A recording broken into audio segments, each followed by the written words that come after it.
like in all countries in the world. The grapes are one of the oldest cultures ever been planted in this planet. Of course, it has been a natural product ever since the beginning, some 6,000 years ago.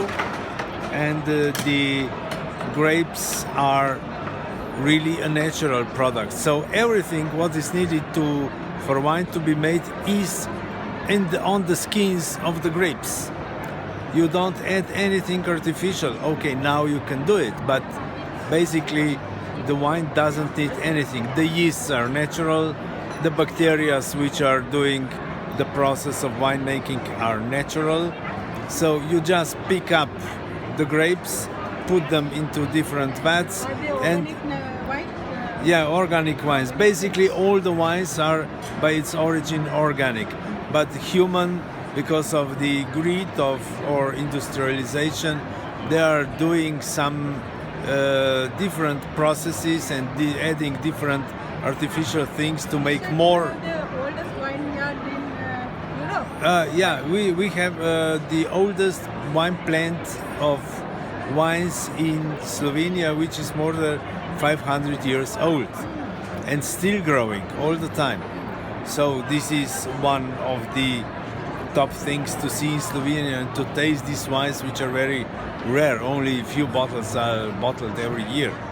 But it is the time travel from 500 years ago to now. Otherwise, the wines are really natural product, and they have a lot of healthy things inside, and we love them.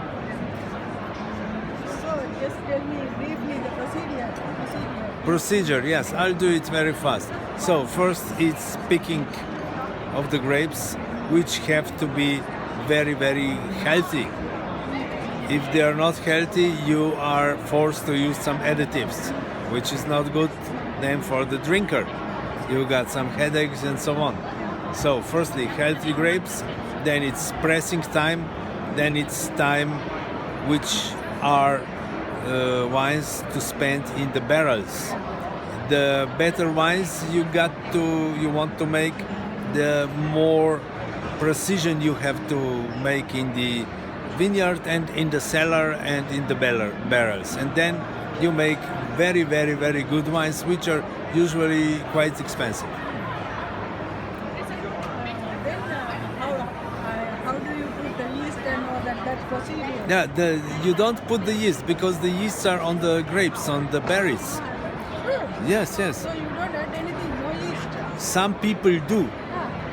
You know, big plantations which are producing millions and millions of the bottles. Otherwise you just macerate it, Yeah. and just keep it. Yeah, just keep it. Just keep it. Just keep it. So after some time it becomes wine. Yes. This is the power of nature. So how long you keep it?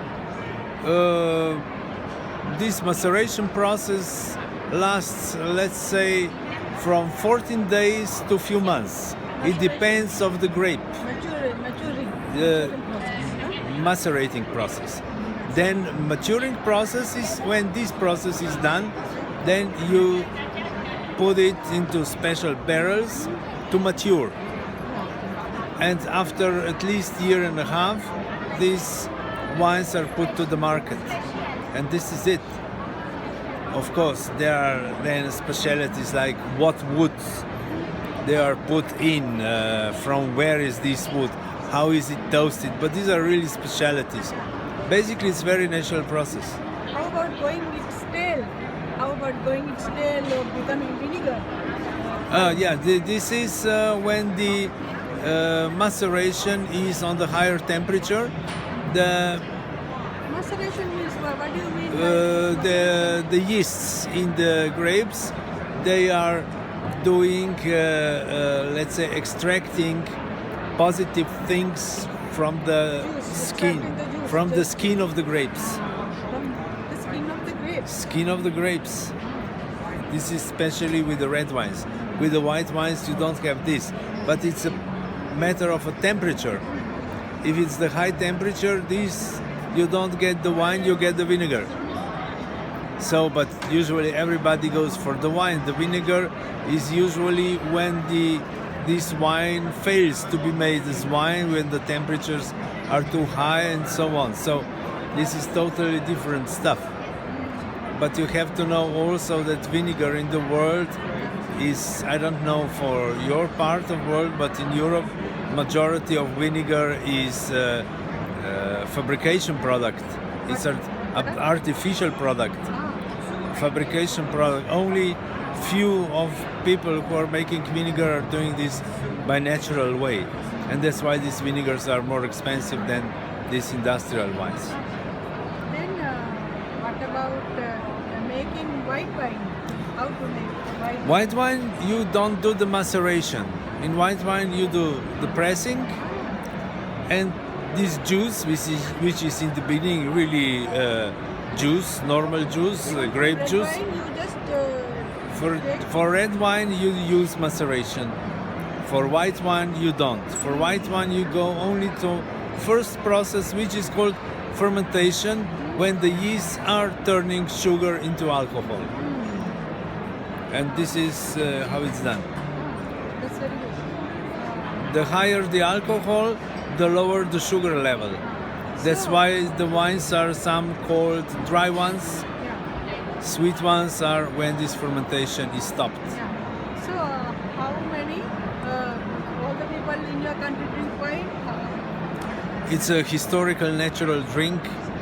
When Romans came to land that's now Slovenia, the wine was already planted by Celts. So some historians are saying that wines have been in our country for some 3,000 years now. But they were brought from Georgia. What's better? Red wine or white wine? Red, pink, white. There are three kinds. What is better? Yeah, well, basically it depends on the food. You know, if you are eating many fish and some stuff, the white is much better. If you are eating, let's say, some tuna and deer and boar and beef, the red one is better. This is the classification, how you are enjoying the wine. But for example, for your country, I think the white wines should be better because you are on the hot climate. The white wines don't have so much power, so much alcohol, and they are easy to drink. The red wines are of course good, but if it's hot, it's difficult for you to drink red wines. So you think your nation is living longer due to wine drinking? Well, they say so. The doctors say so, that moderate drinking, which means few glasses per day, it is okay. Of course, some people cannot handle this and they are drinking more than a bottle per day and they are drunk and they are not productive and so healthy because, you know, the wine is in basic very healthy thing, but if you exaggerate, it's not healthy anymore. Yeah, that's what. Wine is very healthy thing, but it's very dangerous. Sometimes people they start drinking hard drinks. Yes, also yes, yes. after wine. Yes, and they go, you know, if you drink wine, it's very difficult to become a drunk person. But if you drink spirits like whiskey, gin, whatever, you can become a drunk. Because these are much more heavier, much more alcohol. The wine has some 12 to 14 grades of alcohol. The spirits have 40, four times Said more. Your country has the history of having that very oldest wine jar. Yes, this is 500 years old wine in Maribor, the second biggest Slovenian city, which is also capital of the winemaking, and they found this very, very old wine plant, which is now, of course, the curiosity and the tourist And attraction. you said you are a journalist writing on wine. Yes, So tell me your experiences about wine writing. only the beautiful ones. Yeah. You know, the wine is a passion. Yeah. And when you feel all these elements of tastes, of the smell,